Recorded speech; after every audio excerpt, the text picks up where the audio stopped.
Good afternoon. One, thank you for joining us today.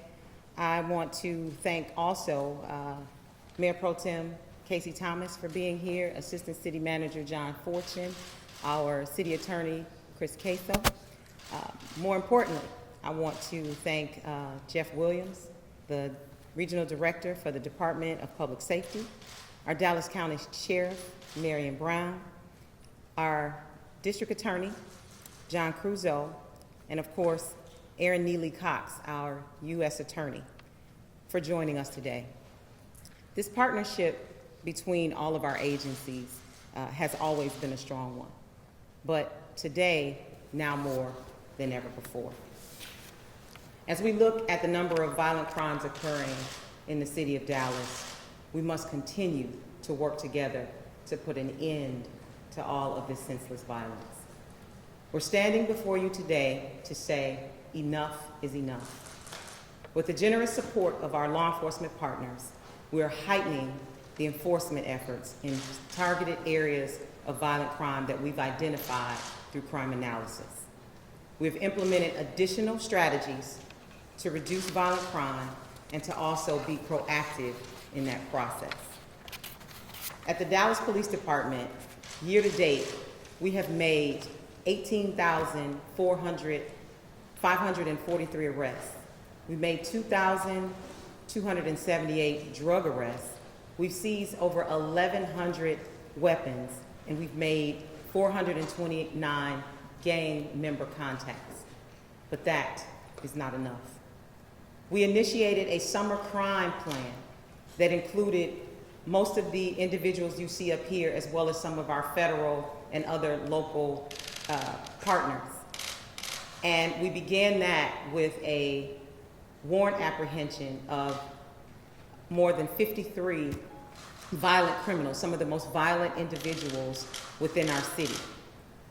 Since May 20th, when we launched that, up to May 27th, we made 209 arrests, 62 narcotics arrests.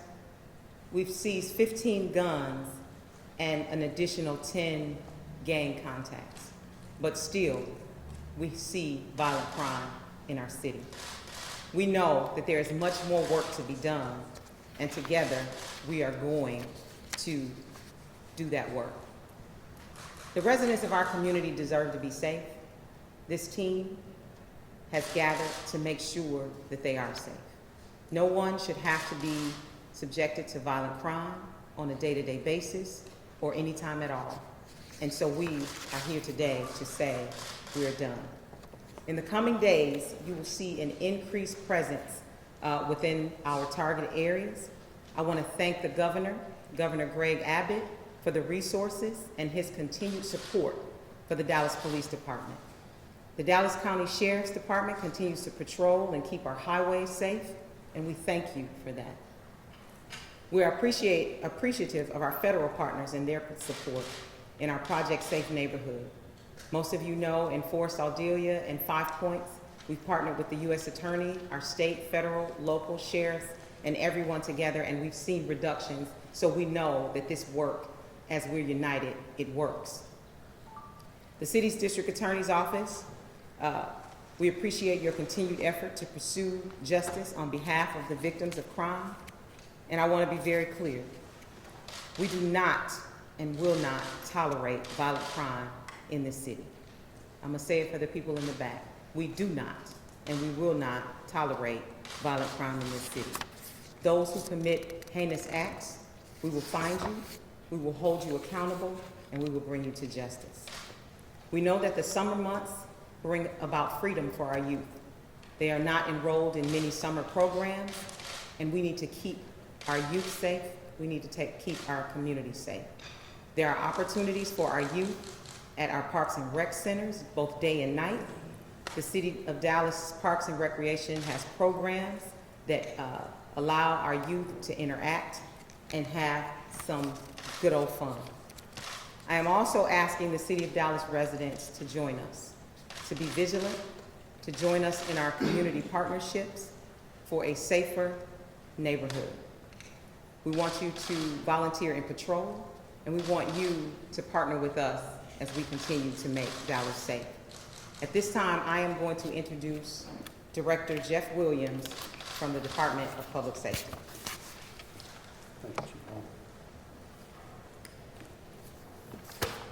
Thank you, Chief Hall. My name is Jeff Williams. I'm the Regional Director for the Texas Department of Public Safety in North Texas. At the direction of Governor Greg Abbott and at the request of the Dallas Police Department Chief Renee Hall, the Texas Department of Public Safety will provide direct support to the Dallas PD in their efforts to reduce violent crime and protect the people of Dallas from ruthless criminals. Public safety is a top priority of the governor and Texas DPS. And as such, we'll work with the Dallas Police Department, the Dallas County District Attorney, the United States Attorney's Office, and other local law enforcement partners to help enhance the safety and security of Dallas communities. DPS troopers, special agents, aviation personnel, analysts, communications operators, and other assets will provide direct law enforcement assistance to Dallas PD to combat violent crime in the area. Additionally, at the request of Dallas PD, the Texas Rangers will help provide investigative support for homicides in the area as needed. DPS command staff has spent much of yesterday and much of today coordinating with the Dallas Police Department command staff to establish a plan.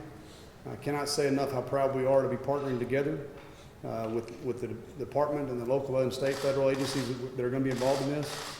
But I think it's worth noting that we're also very happy to be partnering with the citizens of Dallas.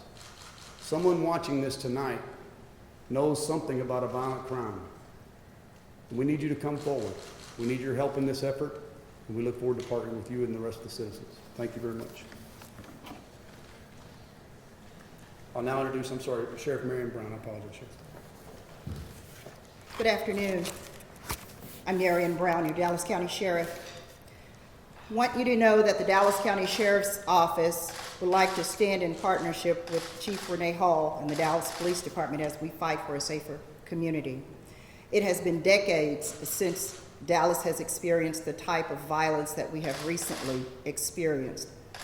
As a Dallas native, I would like to personally challenge our citizens to help us stop this violence.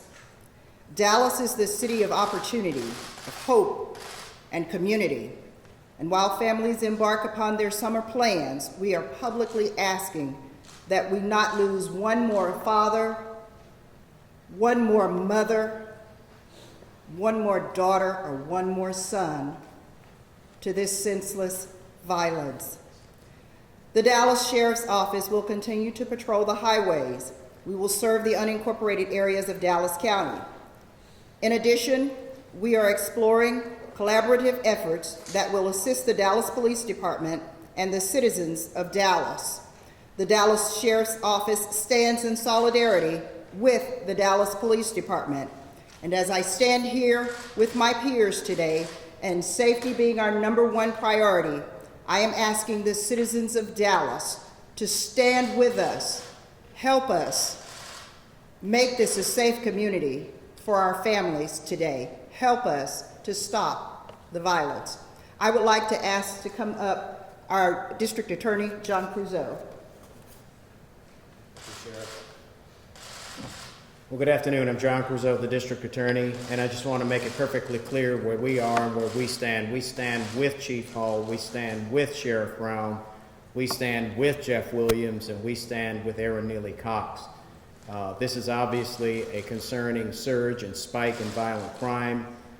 We have close to 300 prosecutors on the ready to have these cases when they're ready to be brought to us to prosecute them.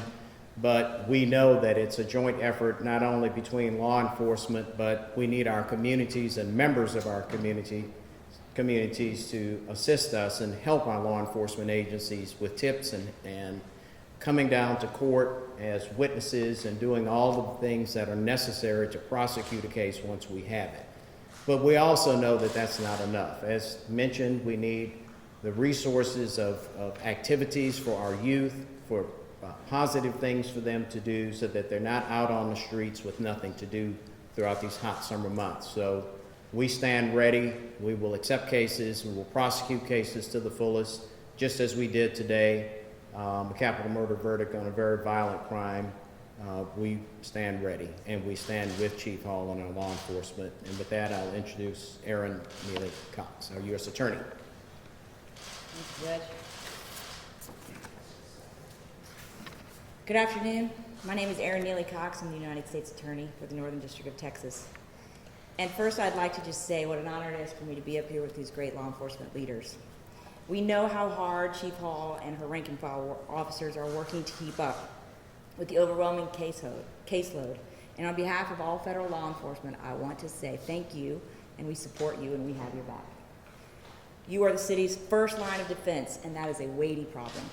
But you are not alone in this fight. And I'm so glad to see that DPS is here with us today, pledging their commitment. We thank Governor Abbott for that as well.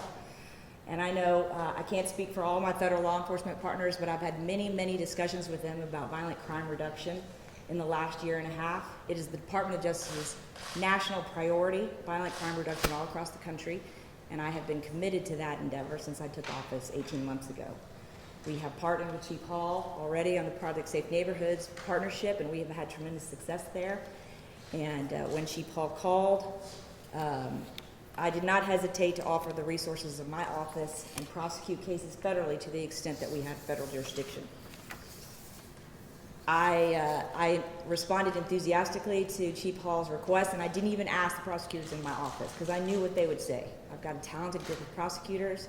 They stand ready to do whatever they can to help reduce violent crime in Dallas, and we will bring all the tools of the toolbox that we have, which is different than Judge Creuzot's, but complementary, to the table to make sure that we can address the violent crime problems. I've lived here in Dallas for 25 years. My husband moved here for me. I've had 3 girls in this city. They've all grown up in Dallas. So it's very important to me, and I have a vested interest, professionally and personally, in keeping this city safe. And I pledge to Chief Hall and I pledge to the city to do everything that I can to bring all the power of the United States government to bear on this problem. Thank you. Thank you, everyone. At this time, we'll take any questions. Chief, you said specifically heightening the enforcement in targeted areas. As you mentioned, you've had programs before in Northeast Dallas, 5 Points area. Can you outline for us those targeted areas for this particular collaboration? So I am going to give you the fact that there's 8 targeted locations, but because we don't want the bad guys to know exactly where we're coming, we're not going to name those areas. But we've used our data, our intel and analysis to overlay our gun crimes, our robberies, our ag assaults, and our homicides. And it has given us 8 areas within the city where we're seeing the most violent crime occur. And that is where we will be targeting those 8 specific areas. And just as a follow-up, what should citizens expect to see in those 8 targeted areas? Is that just more patrol? I see DPS troopers, sheriff's deputies, et cetera, et cetera. That it's both and. It'll be an increased resource with the Dallas Police Department. You'll see foot patrols. You'll see mounted. There'll be traffic enforcement. You'll see more narcotics enforcement. Our gang units will be out. So we are throwing everything at these areas because we know that it's important, and we know that this is where our violent criminals are, and this is where we're coming. Chief, at the community safety meeting in South Dallas last night, some emotions were pretty high. What did you take away from that meeting last night? My biggest takeaway was the fact that there is true partnership in what we're doing. I believe that the community understands that they too have a role in this, and I really believe from that meeting they are committed to their role and working alongside our law enforcement as well as our attorneys to make sure that the city is safe. Chief, can you talk about how the Texas Rangers are going to work with the homicide unit? Are they going to be assigned specific cases? Are they assisting with investigations? How does that look like? So they are a support team. As the director talked about it, they are going to have a highway patrolman. There'll be CID, criminal investigations division agents. There'll also be SIU detectives that will assist us. The state police in no way is coming to take over the city of Dallas. The Dallas Police Department is very capable. The men and women of this city is very capable of taking care of the city of Dallas, but we've seen a spike And because we've seen that spike, we know we need some additional resources. We know that bringing our federal, state, and local partners to the table works because we've done it in our Project Safe Neighborhood area. And we look across the country, other cities like Houston and San Antonio, where we tout their success. Their success is because they have the state police, their sheriffs, and other federal and local agencies working alongside of them each and every day to keep their city safe. So why not Dallas? And to follow up, what's the timeline on this collaboration with these agencies? Well, because we don't want the bad guys to know when we're starting and when we're stopping, we'll just say we're coming to an area near you very soon. Chief, what was that conversation like with the governor when you reached out and just needing more resources after what's been happening in our city? Well, actually, the governor actually volunteered those resources, but my conversation to him was thank you so very much. I do want to say that Jeff and I are friends, and we've been speaking and talking and working together since I stepped here and long before I even got here. So the resources were always available to us. We just needed to make sure that there was a coordinated effort to bring them together. They worked with us before the governor even knew in our kickoff of our summer crime initiative. They were part of that 53 wanted person roundup, and they've worked with us on enforcement efforts over and over again. But this was some additional resources that we needed in order to keep us safe. And Chief, follow up here. In some of those recent arrests, it seems as if the suspects had a history of crime. They're not unique to these issues. What kind of conversations are you having, if any, about these repeat offenders? So, you know, from a law enforcement standpoint, our one responsibility is to make that arrest. We do not have the power to keep them. That is probably a conversation for the DA, and so I would let him answer that question. He and I have a great relationship, and we talk about what that looks like, but that is another segment of law enforcement or the justice system that falls out of my purview. So, DA, if you want to take that. DA Crusoe, same question. We noticed that some of the arrested individuals, it's not their first time. They've been involved in violent crimes before. What can your office do, if anything, to prevent this or keep individuals monitored a little bit better? Well, you know, our office is a reactive office in the sense that the crime has occurred, it's been investigated, and it's referred to us, and it's our job to prosecute the case to the fullest. And we do get repeat violent offenders, and what we do is we prosecute those cases to the fullest, and we try to keep them away from the rest of the citizens for as long as we can. So, but we are talking to Chief Hall about proactive efforts that I have been educated on recently. I just came into office that I think can be helpful in stemming new violence and stopping new violence in the community. I haven't had a chance to fully investigate that. We continue to talk about things that I can do to help the police